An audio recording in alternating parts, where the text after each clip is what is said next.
Here we are at part 25 of my video walkthrough for Suikoden, and we are just entering the fight with the boss in Seek Valley, the Crystal Core. Now, starting this fight, you want to kind of go low on your power level. You notice I'm not using any spells or anything. You can see those crystals breaking off. All the boss can do while he has those little crystals is single melee attack, which doesn't do a whole lot of damage. So since the boss is being weak, I'm going a little weak. After you manage to break his core and get the central core out, he starts going hardcore with some heavy AoE damage. So that's when you want to lay into him. Almost got all the little crystals broke off. One more. I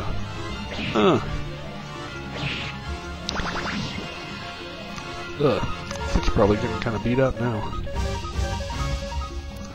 One more round, let's take him down. Alright.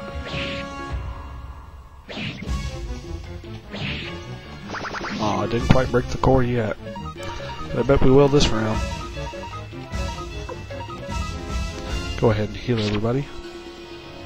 Oh, the core is exposed. Now he starts to do major damage.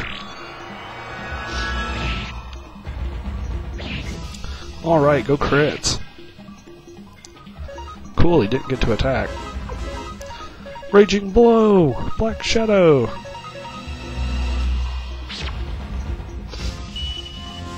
Wish I had more power than that. This my party is kind of weak in the first one. I have a super cool party in the second one though. Go Raging Blow! Lightning! Bam! Alright, Quando with a crit. Ah! That's why that dude sucks.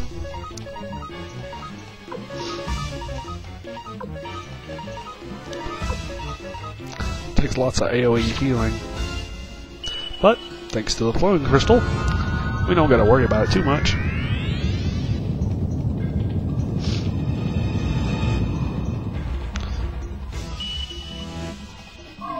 We're about to get solely level 4, so we ain't gonna pelt the bosses with that weak Black Shadow spell.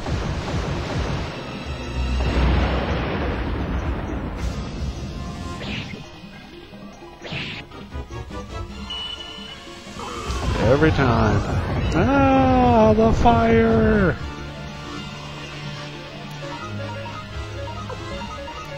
What can you do though, right? Except heal and beat him up.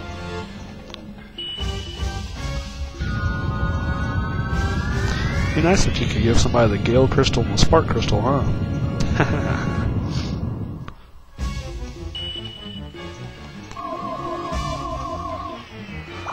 Maybe I should have trimmed this fight down a little bit. That'll be alright though. Man, how many hit points this thing got? Oh, there we go. Alright. Everyone getting bumped up to level 50, 51. 140,000 potch off that fight. That is insane. Cyclone Crystal. It's the upgraded Wind Crystal. Wow, that's such a good round right there. Got a gold necklace. It's the best accessory for kobolds, assuming you like using them. And heading up here, we got some more story. And we finally get the Moonlight Weed. Alright.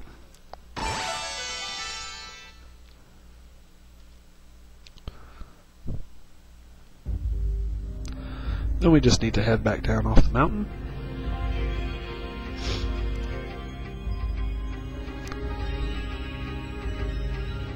It's a pretty short little level, really.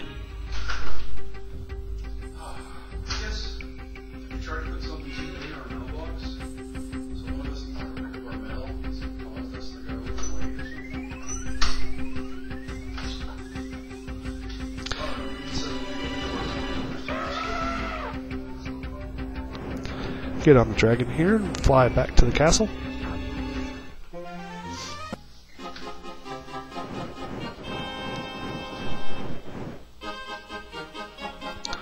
Then head into the Dragon Knight's forest and talk to Lucian.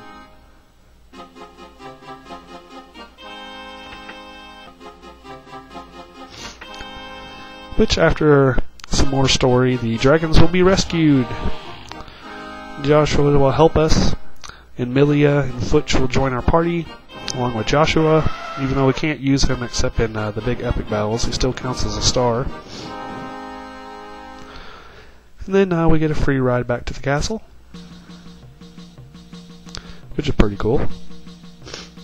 When we head back in here, we have Krim and Kasumi talking about something. Which, if we head up to the 4th floor here, we'll meet the person that they were talking about. His name is Taggart, and he informs us that Warren has been captured and thrown in prison, and that we need to go rescue him. Now, this part of the game is very important. It is one of the few parts where Tyr is by himself, and the story will not progress until you sleep in your bed. Now, the advantage to having Tyr by yourself is there are various characters that we can go recruit now that we have level 4 castle and nobody in our party. So let's go pick some of them up. Remember that spot I talked about in the Cave of the Past? Well, if we head down here with our level 4 castle, we can recruit the old wizard here named Crowley. Very, very powerful magic user. Super weak on attack, very powerful magic user. Alright. This covers most of the optional stars that are remaining. We're getting pretty close to our 108 right now. Heading back to the top of Necklord's castle, there's a man here named Pesmerga, who is hunting Uber. All we gotta do is just find him and talk to him, and he will join the 108 stars. I believe after recruiting all these optional guys here, we'll be at like 101, something like that. Back in the town of Kalikia, if we go talk to Leon Silverberg, he will tell us to give Matthew a message. Which if we then go and head back to the castle and talk to Matthew,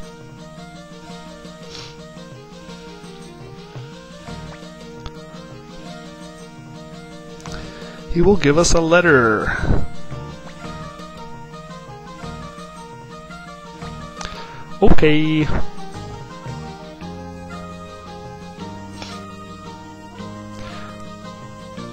Another reason this is an important part of the story is it's one of the few times Matthew is actually standing in his default location, which I think he has to be to get the letter.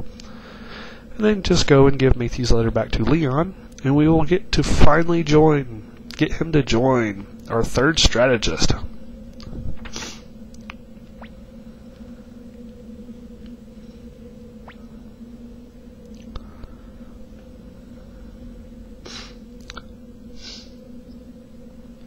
Kind of strange how these Silverberg fellows all seem to be strategists, huh? Alright. Moving on here. Let's leave the town. Now we need to go and dump everyone out of our party. And go get all 4 of the blacksmiths. Which I like to have Cleo as my 6th person just so she can heal in case we get in some trouble. But Mose, Maz, Mies, and Moose. As I was saying, there's nobody in your party right now. If you advance the story beyond this point, you will not be able to put 4 people in your party of your choosing. So you will not be able to get all 4 blacksmiths in your party. And over here in Seek Valley, we have Mace, the master blacksmith, which will only join us if we have all 4 of the blacksmiths in our party. Alright. This guy is super cool. He can sharpen weapons up to level 16. He's the only person in the game that can.